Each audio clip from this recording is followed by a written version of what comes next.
RTV6 app, the IndyChannel.com, somewhere in the upper echelons of space, somewhere you can find us, places we don't even know about. But welcome, everybody. Week 3 of Horseplay. I'm Dave Furst. Michael Grady has joined us once again. We think Brad Brown's going to be here. Sneak in really? here. Yeah. We got a lot to talk about after the Colts' big win yesterday. Ben Higgins, who's the sports director at the KGTV, Channel 10 out in San Diego. I almost said San Diego, which is actually going to be hard for me. I want to ask Ben who the Ron Burgundy of San Diego actually is. He'll know. He'll know. That's right. Yeah, exactly. Absolutely know. Because Indianapolis has a Ron Burgundy at some point, right? Yes. Who would that have been? Maybe Clyde Lee at some point. A newer version. But you know what I'm saying? Okay, yeah. Clyde Lee. Clyde goes back to the 80s here. So, anyway, that has nothing to do with the show. Hey, welcome, everybody. Week 3 of Horseplay.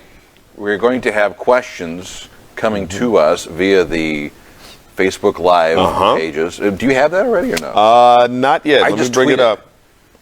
Let's see. But anyway, you can chime in here on Facebook Live. We're going to have all the questions eventually on the big show. So what'd you think? Colts got it done. Put up the big scoreboard, the big graphic that we've got here. 26-22 was the final yesterday, as both teams are now 1-2, as the Colts avoid their first 0-3 start since Peyton Manning's injured year. That just would have brought back all kinds of bad memories from that year. But anyway, you see Luck's numbers. 331 passing yards. He had those 2 turnovers, though, in the first half. T.Y. Hilton, huge day. 174 yards, including the 63-yard touchdown. And Frank Gore. Frank nearly gave the Colts their first 100-yard rusher in over 50 games. I heard 2 stats through the course of the game. 52 games or 58? Which one? I heard 52 the most. I didn't look it up to confirm, but I heard 52. 52. Maybe 58 includes like playoff games or something crazy like that. Anyway, Brad Brown's over there too. He is here. How about that? Hi, Brad. We're on. But anyway, chime in as soon as we get an iPad. We'll have the questions for you and whatnot. What did you? Right now, everybody's saying hello. Oh, hi. Look at you. You don't even need the iPad. I was able to find it. Fantastic. Able to find it. What did you guys talk about on the radio show today?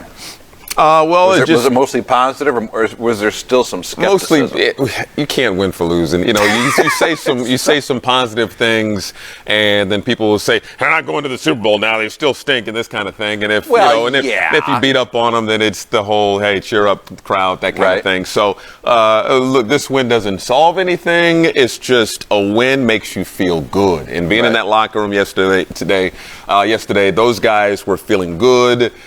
Just the vibes, the positive vibes that come from closing a game out, and this is a team that's very prideful, used to winning, and so to start 0-2 for the 3rd straight year, it was just negativity. And you know what it's like going in the locker room after a loss. Even on Mondays and Wednesdays, following a loss, guys subdued, and they don't really want to do much talking, and so completely different vibe in that locker room yesterday. 0-3 would have been, this is the obvious here, that would have been really bad. Hot seats that everywhere. Didn't happen. Ladies and gentlemen, Brad Brown. We got the wide shot going on here tonight. We're going to use the whole couch. From parts unknown. Most recently in the Glendale area this afternoon. Really? What's going on in Glendale? Get groceries. Just out shopping. Just getting stuff done on a Monday. Speaking of shopping, yes, I have something for them. Oh, he went and got stuff. I went and got snacks. This is exciting. Okay. Yeah. Oh, yeah. We had this conversation the last time. Did we? About what we were going to. This is very nice. In honor of the late great Arnold nice. Palmer, the king. We have Arnold Palmer. The king. To go around. Normally, when I get a can, make mine an Arnold Palmer. Thank you very much. Normally, when I get something in a can this big, it's barely legal, and it's in a brown bag. So this is classy. It's cold too. Not a tall. This is classy. Wow. We have all right. Red Solo cups. If you're interested in that. Cheers to the king of golf. Then cheers to the king. Did you? You guys are slightly younger than I am. Did you ever have a chance to meet Arnold Palmer? No, I was just trying to recollect that and kind of, we don't cover a lot of golf things around here, but we've had the opportunity through some events at Brickyard Crossing and some of the PGA events that have come through town here to meet golf-related people. I've shaken Jack Nicklaus's hand. I have met Jack, and cool. It was great, but I never had the opportunity to meet Palmer. But it's been interesting to hear all these stories over the course of this last day, night, and day about everybody with whom he interacted. Right. And how he had the ability to touch you personally, and make that connection with people, golf or otherwise, just people on all that. And it was really impressive that, somebody that really crossed generations like that was able to make that kind of golfer or not. You didn't have to be a golfer to really appreciate what the guy did. Yeah. It was just cool. I worked for 2 years in the Raleigh, North Carolina area, and so we'd inevitably go down to Pinehurst and cover tournaments down there. And sure enough, there was a tour championship. I want to say it was a '93 or so, but both Jack played and Arnie played. Wow. This was 25 years or so ago. Right now, yeah. Anyway. Right. But I just remember meeting Arnold Palmer, and he's one of those guys that through the course of the tournament ended up knowing everyone's name. Oh, wow. And so, hey Dave, how's it going today, or whatever, and I just think, my goodness, it's freaking Arnold Palmer. Yeah, very cool. Bob Lamy there, didn't I? Yeah, or on the web, you get away with that. Yeah, you can do it on the web. Oh, it's on the web. Yeah, that's it. We won't. No, I'm reminded though every time we get a chance to interact with Fuzzy Zeller quite often around here through your connections. We see Fuzz and doing his charity events and everything around here. Fuzzy's that kind of guy. Yeah, he's just one of those guys that you meet him and you feel genuine. You feel like you know him. From somewhere else, and he has that ability to talk to you like that. So classy, so gentleman, and such great ambassador of golf. When you think of golf, and a gentlemanly game like that, you think of Arnold Palmer. It's fascinating to be able, if you haven't, go to YouTube and go find the old Wonderful World of Golf videos from the 60s. This is from the infancy of television. He was really kind of that first golf star when that became a TV thing. This is 50 plus years ago now. Go watch some of that. It's fascinating television. It's great stuff. It is pretty good stuff. All right, a lot of people saying hi. We already have our first Fire Pagano now from James Joseph. Yeah, they were doing that. They were doing that last week. What were they doing last week? It makes you wonder, though, if T.Y. Hilton doesn't have the game that he had yesterday. 0-3. Yeah. Trying not to Chuck's on the hot seat. Yeah. A lot of folks on the hot seat. And Ryan Grigson. Yeah, because they're tied at the hip now. They are. They are. And if one goes, the other goes. That is I think that's a package deal now. Yeah, you can make legitimate arguments that this team has not been, prepared from an X's and O's standpoint in games, and you can also make the argument that they don't really have all the tools needed. So if we're using a culinary example, you have bad ingredients, and the cook's not doing a great job either. So that's kind of been. And let's be honest, if you're going to a restaurant like that, you probably get up at some point of the meal and sleep. That's exactly right. By the time the salad comes out with a hair in it, you're done. You're not paying the tab. That's right. No, so, I don't want your free dessert. I'm good. I'm walking. So T.Y. saves the day from that, and. Look, there were some guys in the locker room who want to put a positive spin on it. And look, hey, we close out those final few seconds against the Detroit Lions. So a couple things change here. We don't shoot ourselves in the foot against the Broncos. Hey, we could be 3-0, but that's the NFL. You don't if T.Y. doesn't have a big day. Right. You're 0-3. Everybody who's not 3-0 is sitting around right now going, "Oh, we could be 3-0." Just do Here's this, how you do it. I subscribe to the Bill Parcells theory of you are what your record says you are. Yeah. And 0-3. 1 and 2 is something a hell of a lot better than 0-3. Yeah, no doubt. Always. But it could have easily been 0-3. Take a look at inside the numbers from yesterday's game. I thought this was the Chargers picked up 10 penalties. A lot of flags on both sides yesterday. 5 of those Charger penalties, though, gave the Colts a first down. I mean, how lucky, let's face it, and we're going to hear from the Chargers quarterback Phillip Rivers on that personal foul that he had for taunting. He didn't exactly feel like it was taunting. We're going to hear from him here in a second on that. The Colts only 2 of 9 on third down. Really? I thought, wow. I would have figured without looking at a box score after the game it was better than that. Yeah. But Jack Doyle picked up a couple penalties, but he's Mr. Reliable on this team, isn't he? TD block for Gore. He's catching everything. Yeah. I'm glad you put the TD block for Gore on there. That is not a stat that will show up anywhere ever. No, ever. And that might have been, that's one of the big plays of the game right there. All right, just chiming in again, Amanda Johnson writing in, Cassie Schwartz-Lavelle. I apologize if I'm mispronouncing that. I moved from Indiana to Florida, but we still keep up with the Colts. Good win last game. See, this is cool. So people in Florida are watching us here on the RTV6 Facebook page. I don't feel bad about wearing shorts tonight, then. That's right. NFL no longer allowed in my home. We're going to get to that in a little bit as well. I'm assuming that is an Antonio Cromartie reference to the fact he took a knee at the beginning of the game. And just chime in and throughout the course of the half hour or so. This is a big night, big TV night, boys. It is. It is. I'm giving up a lot of things to sit here on the couch with you right now. My DVR is on fire this evening. We have Dancing it's with the Stars on. Yes, correct. Right now. The debate's on at 9. The debate's on at 9. Yeah. Monday Night Raw is on right now. They were here in town last night. You buried the lead. Yeah. Monday Night Raw is on. That was the Clash of Champions was here last night at Bankers Life Fieldhouse. That was the replay pay-per-view. today. This is the night after the pay-per-view. It's always a big night. After a big Sunday night show comes the Monday night show. And they had a good show here in town last night. Short story. The pay-per-view finishes up about 11 o'clock there at Bankers Life. Me and a couple of our photographers here at Channel 6 went over to Kilroy's downtown to have a beverage. Right. After we were done, we were there for beverage number 2. As we're paying the tab and walking out, none other than Seth Rollins, one of the faces of the franchise, WWE superstar, world champion, etc., walks in to sit down and order himself some pepperoni breadsticks at Kilroy's right there. Did not want to be bothered for nothing. The man had just worked his whole night, but Seth Rollins came to Kilroy's and had a plate late on Sunday night. By the way, we had this from Cassie. I would rather watch you guys than the debate. LOL. Look at that, ladies and gentlemen. Hey, I'll LOL that. Now if we can only get 100 million people to watch this on Facebook Live. Yeah. Do I need to disagree with you about something to make this feel like a debate now? Yeah, that's I can do that? I'll be over here looking at my watch at some point. And we are making football great again. That's an excellent point. Brady Gibson. Make football great again. Chimes in. Bad. All right, so defensively, we're going to hear from Clayton Gathers here. No, we're not. Are we? I haven't seen the rundown. We really should prepare for this thing. Wow, this is the best rehearsal ever. Oh, let's hear from Chuck Pagano. Yeah. Here's the thing. Big win. They needed it. Now they got a short week because the guys report tomorrow.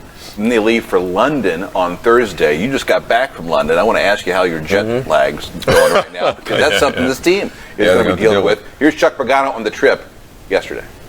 It's a challenge. There's been a ton of work, obviously, that's gone into this, a year in advance. I mean, we started talking about this a long time ago. As soon as the schedule came out and we figured we were going, that's when you start planning. And very helpful to have, Joe Philbin, Darren Crine, those guys have been over there a couple times. So we've got people that have experienced it and can give you the pluses, the minuses, and give you a lot of ideas on, the practice week, the practice schedule, when to leave, what time to leave, the boarding of the plane, sleeping on the way over, staying up once you get over there, getting your body clock adjusted to that time zone, all those type of things. But it's a challenge. It's an undertaking, and really our ops department, our organization has really stepped up and done a great job. Jeff Brown has been an all-star. All of our departments have been over there a couple times, and logistically just figuring out hotels and buses and the trip to win, all that stuff is it's an undertaking, obviously, and it's going to be a short turnaround. It's like playing a Thursday game for us, where even though we're playing on a Sunday, we got a week, but the week goes fast. They'll be off tomorrow, we'll come in Tuesday, and it'll be like a Wednesday, and next thing you know, we're going to be on a plane. So it'll be a heck of a challenge. It doesn't really sound like a vacation. No, it should be. Business trip with a much longer flight. Yeah. But, all right, so you flew back from England yesterday. Yes. You were on vacation. We should have had you like tape some reports and then act like it was live. I had stuff with me. I probably could have pulled that off. He had stuff going on. Leave him alone. Leave him alone. You want to get into that? No, Do you have something to... got engaged. Yeah, got engaged. Thank you. Congratulations. But no, the fantastic trip, great place. It is a business trip for the guys, so they won't be able to do a lot of sightseeing. So they'll get there, practice, do some promotion for the game, play the game, and then come back. It'll be a little different for them because I didn't have like a posh private jet I can take directly into Heathrow. I had to. You mean it didn't show up for you? I didn't get to. It was late. I didn't make it in time. The Rolls didn't pick him up on the red carpet. No connection or anything like that. My question for you would be this: when you flew over there, how long does it take to get adjusted to that time difference, though, when you're on the ground? Depends on the time that you leave. Right. I left on a Friday evening and landed Saturday morning there. Okay. And so tried to sleep on the plane, get on the plane, try to sleep as if it's a normal night, and then wake up, refresh that kind of way. And so depending on when the team gets there, that'll kind of dictate on how they want to go about the rest of their day. It's 5 hours ahead. It's 5 hours ahead. 5 hours. So you have to strategically plan on how you want to go about it. If somebody's brain isn't wired just right, though, man, that takes a couple days to get properly adjusted to that. And they are leaving Thursday. I think they're leaving Thursday at some point. So, they do have a practice in the morning, so my guess is that they're leaving Thursday afternoon, which would mean they would land there early Friday morning. Right. Yeah, kind of the same he was on. They've got, I know they have an availability for the London media out there Friday, which would be afternoon their time. So it sounds like they're gonna land and then just try to stay up the rest of the day on Friday and go to bed Friday night. Then Saturday is the final walkthrough. Sunday's the game. Yeah, and it's an odd, also, I think, local time 2:30 p.m. kickoff on Sunday. So that's that odd in between. You're used to playing 1 o'clock games. You're used to playing 4:25 games. There's an odd in between that may or may not be something, but you always got to look at that. Just the same as these guys go to the West Coast. West Coast teams coming east. You've accentuated that. Definitely something you're going to have to adjust to. So about 8-hour flight somewhere in that ballpark, and it'll take a little bit of time to adjust to. Coming back though is where you kind of really need to get your rest for a couple of days before you start getting things to get back to normal. Well, and that makes their decision all the more interesting because the NFL will give these teams that fly over in London, they'll give them the opportunity to have the bye week after the trip over there. The Colts turn that opportunity down for a later bye. Yep. And they host the Bears then 2 weeks from yesterday. It's kind of half a bye. Going in, we didn't know it would be that way, but I'll lob that out there. Touche. It's working out pretty good for us. We go to London and the whole trip and the jet lag, all that type of stuff. You face an 0-3 team. Yep. You come back and face another 0-3 team. Because the Bears, I think, have a bye heading into the Colts game. They host the Lions this coming Sunday, and boy, Chicago is good. Wow. And that's one of the oldest franchises in the NFL that they're looking like what do you say on Twitter? Hot doo-doo water. That's water. We would call that hot garbage on some part of town also. Yes. Yeah. Real quickly, let's talk about the taunting penalty that Phillip Rivers got. That was crucial because they got the ball down about the 8-yard line. All of a sudden, you got to back it up 15 yards. They settled for a field goal instead of a touchdown. Well, here's Phillip Rivers yesterday trying to explain exactly what happened. That's the most unfair penalty I've ever gotten one like that. I got one for arguing in a ref once, but I've never gotten one for really doing nothing. It may have been the cleanest thing said on that field today. I said, exact words, that was a dime, come on. That was it. Yeah, exactly it. Nothing else. So from 30 yards away, I get a penalty when he should have been spotting the ball. That was a dime. Come on. At a glance, a lot of these penalties, though, these taunting penalties, is just the visual. It's the visual of him getting up in Perry's grill, no matter what he's saying. Chances are the referee, the official, has no idea what was said. Not a clue. But it's but when you see this, body language from that distance, that's going to get you flagged. That's just the new NFL. It's just the way that is now. He might have been getting in his grill to tell him he smells fantastic, and they're going to throw the flag at them just because. That would have been something Luck would say. Great hit! Nice job. Nice job. If you ever seen a play in the NBA where a guy is swinging at the ball, but it just looks violent as his hand comes down, he may brace him in the face. They may call that a flagrant. They may look at that to see if it's a flagrant because it looks so violent. It's the same kind of thing here. You look like you're shouting at a guy. It really doesn't matter what you're saying. You just made a play. You're in the guy's grill. He called the flag there. So. Do we have Ben Higgins, Brady Gibson, who's in the working on it? He's not answering the phone. Working on Come on, Ben Higgins. And Ben might be watching Dancing with the Stars right now. You never know. Or Monday Night West Coast feed in San Diego, though. Yeah, but if he's in house right there, he can watch the clean feed from the East Coast right now, just glued to it. I think they do that on the .com too. This is on the .com. You could have it on your thing. I could sit here and stream that on my phone right now. I think if we did it just right. Kathy chimes in. I disagree with the taunting call on Rivers. I get that. let's see here. There's a lot of talk about Antonio Cromartie. I'm going to say, the need for the anthem is going to be a topic of discussion. Yeah. It just is. It's going to be a topic of discussion every Sunday and every athletic event that goes forward at this point. It's a very polarizing issue. All right, well, let's get right to it then. Obviously on Facebook, you guys are talking about it. You got an opportunity to chat up Antonio. Yeah. At least he addressed the media afterwards, and he got a lot of questions about it. Yeah, he did. And when I made it to his locker, he was already talking about it and was speaking very passionately about why he did what he did. He's the first Colt to take a knee during the anthem, which has been, again, a hot button topic since Colin Kaepernick started doing it in the preseason. And I asked him a question that gets asked a lot. What do you say to a fan who says you're just a football player, play football? And here was his response. I'm a black man first. And at the end of the day, I'm going to speak my mind as a black man. If you don't like it, you don't have to listen to it. And at the end of the day, I have 6 young black men, sons. So it's just like, why wouldn't I speak up for them and speak up for the other young black man that's growing up and everything else? Why wouldn't I take a stand for any of that?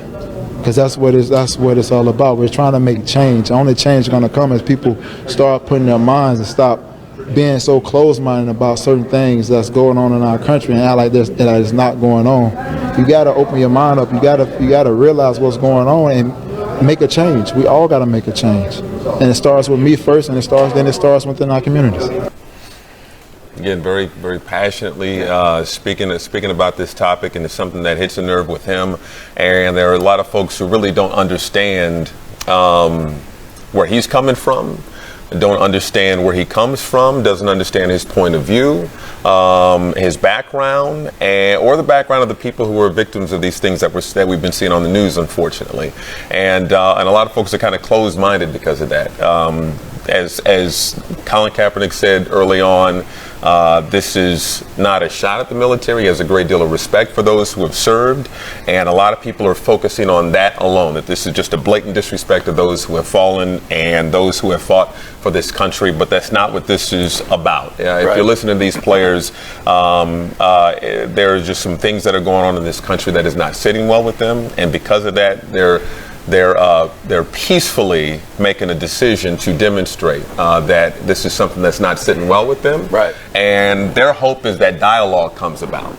And well, I think that has been accomplished, has it not? Well, I think we're even seeing on Facebook too that this is still something that has a lot of people riled up, and they can't even get to the issues that Colin Kaepernick and that Cromartie and others are trying to get to. They can't even get to that because they're so infuriated about disrespect for the flag. Well, look, I come from a military family, and I get what people are saying. I also get what the other side of the issue is on this. My question is, what's the end game in all this? I mean, Kaepernick, it sounds like, is going to do some stuff with the community, which I think is well intended, and probably at the heart of all this is something that should be done. And even Cromartie, from what I hear, is intending to do some stuff in the community. Yeah, and Kaepernick's and I think that donated a lot of money, and I think that sort of thing would have maybe a bigger impact than, maybe that's the wrong term, but it would mean more to a lot more people than the kneel itself. I think conversation is really important. I think there are a lot of folks in society that, they leave their home, they may go to one side of town, they may communicate and interact with only one kind of people, and then they go back home, and then that's kind of the end of their day. And I think to have conversation with people of different walks of life, different income levels, who may not look like you, and kind of trying to understand each other better, I think that we can find a common ground, and I think that is something that we should be striving for, to have a conversation and not just vitriol and hate and people yelling at each other, whether it's on social media or which we're seeing a lot of, and people aren't really talking and trying to get to know and understand one another, and that's really an unfortunate thing. And a lot of folks was I'm laughing because that's the nature of this thing. You can only say so much at 140 characters, right? And that's it. So you get to the heart of something, and it just. You're right. If everybody kind of takes a moment to just put everything down and actually sit and have a conversation, just have an honest conversation with somebody more about the why and the how behind these things, and not just the what on all of it. There is a why to all of these if you just ask them and have a conversation. We all have a stance to take on this, and we now all have an outlet at which to express our opinions. People are doing that with us right here, right now. And part of this function is that you have the right to express that opinion, and I think that's what a lot of these people are taking into account. What I liked about going back to the Fever from Wednesday, agree or disagree with what the ladies did, taking a knee as a team, right afterwards, everybody was very open about the conversation of here's why we did this. Here was what was behind this. And agree or disagree with it, the conversation is ongoing. And I think to Dave's question about the end game, I'm not sure there is. I think this is an ongoing function now that needs to happen. It needs to continue. Yeah, but it starts with open dialogue and people not being so closed-minded. But I actually wanted to conversate about the issues. And I know some will say, look, there are bigger fish to fry out there. There are bigger crises out there that folks should focus their attention on. But you can still, draw attention to a number of different things. Just because something may be a bigger priority in your mind because of statistics doesn't mean that you should, turn a blind eye to something else that's going on. And that's what Cromartie and others want to do. All right. Yeah. The comments are coming in. It's on both sides, and this is something that we're not going to settle tonight. That's a whole other webcast, everybody. So. What's good, though, I think, and I would say this, looking at the red light on the camera right there, is that this conversation's happening. Everybody's got an opinion, and we're all kind of taking a look at Facebook Live right now, and it's out there. Terry says, media needs to quit showing these idiots taking a knee. It will go away. They only want 15 seconds of fame. Look, folks had an opinion of Colin Kaepernick before he did what he did. He was kind of a me kind of guy. And now other folks have stepped up and have done the same thing to draw attention to the issue. Tamika Catchings, as a human being, is the antithesis, the complete opposite of what Colin Kaepernick has been about in the early part of his career. And I'm just talking about just the perception of Colin before this year. Never mind what he's, started doing, but just Tamika as a person.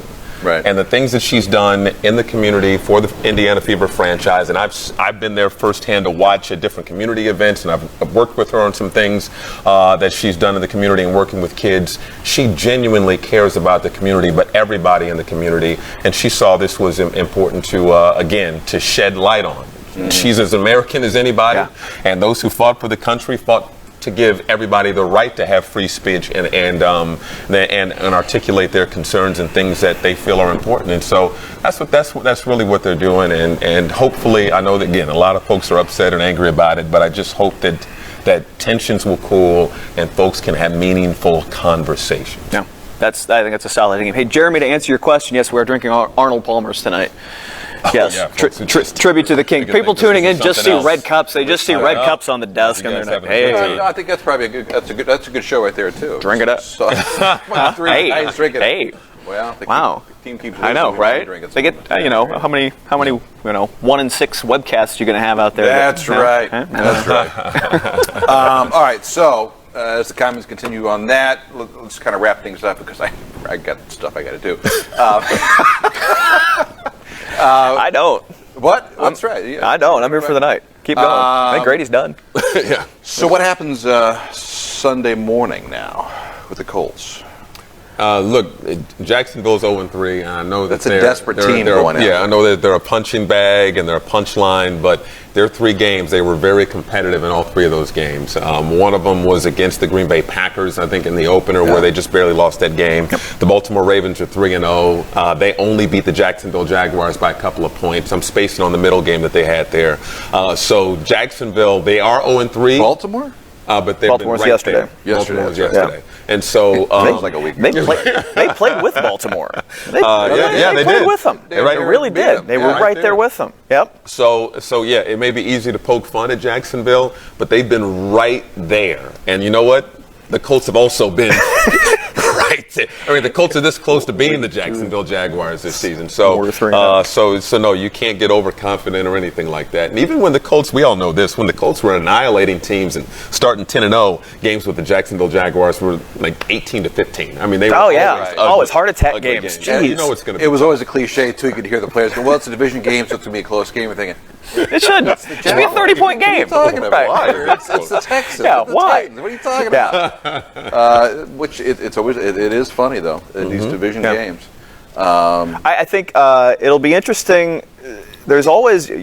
They're professionals. They don't get caught up in things like this. It's always interesting, though, when you take them out of their element, throw them into having to go to London and having to do all this extra stuff and we got to do this fan fest on Regent Street. We got to do all this UK media, and there's a little extra to it there. These guys are creatures of habit sometimes, and you take them out of their element, and it turns that into a little bit of a wild card come Sunday with all of that. There's just a little extra, just that extra element. You got an 8-hour plane ride. You're playing a game at 2:30 p.m. our time. But watch the game.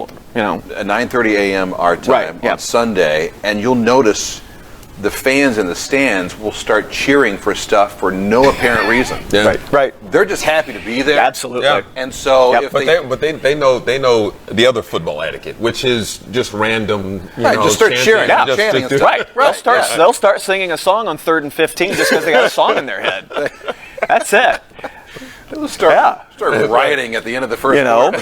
Oh my God! Oh, that wasn't supposed to happen. But they'll deliver the game ball, and there'll be a big cheer. They don't know what So it's going to be a lot of fun. That's all I got. I gotta set my alarm to get up for that. That's an early game. It is an early game. 9:30. You're usually out of bed at that time on a Sunday. Are you kidding me? I've already had breakfast. Yeah. Way part that. Like, I need a reason to be up at 9:30 on a Sunday. Taking the kids to the park by then. No way. Nah. I'm rolling over one more time. Well, look, the last thing on the Colts, though, winning is contagious. Even a win by the skin of their teeth over San Diego, a team that has just as many injuries as the Colts, it's still a win. You get a good feeling, and you want to keep that good feeling going. So, despite everything that they're going to have to do media-wise out there in London, I think that they'll stay focused on the task at hand, which is we got to put together back-to-back wins. It's kind of a home game for Luck. He's spent as much time out there as anyone. Yeah, seriously. Yeah, he knows his way around. He's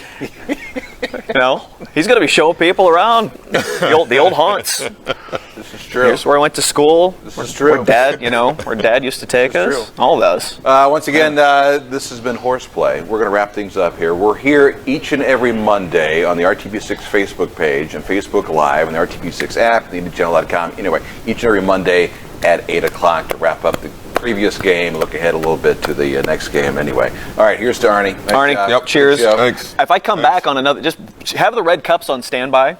Yeah. What goes in the red cup may not matter. It could be a mystery at this drink. point. Mystery drink of some sort. You got to give away shirts. People can chime in. That's it. We could play guess. We could play guess the beverage on Facebook Live.